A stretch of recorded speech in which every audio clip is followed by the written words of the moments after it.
তো জানে না যে আমাদের ডিপার্টমেন্টে হাজার হাজার কোটি টাকা আমাদের কাছ থেকে সংস্থা প্রতিপক্ষের কাছ থেকে আমাদের ডিপার্টমেন্ট অফিসাররা নিয়ে নেয়।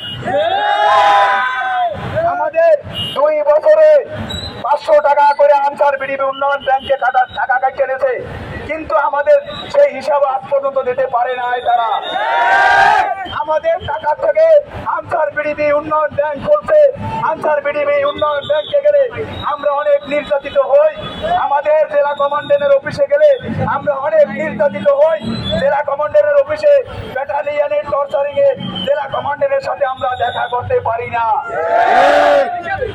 এই আনসার বাহিনী দিয়ে ব্যাটালিয়ন পরিচিত হয়, কিন্তু ব্যাটালিয়নরা প্রত্যেকটা জেলা অফিস, প্রত্যেকটা বিভাগীয় অফিস, প্রত্যেকটা জায়গায় ব্যাটালিয়ন দিয়ে প্রত্যেকটা অফিসে জেলা কমান্ডারের কার্যালয় ব্যাটালিয়ন দিয়ে পরিচালিত হয়। আমাদের সাধারণ আনসার কোনো জেলা অফিসে আমাদের রাখে না তারা।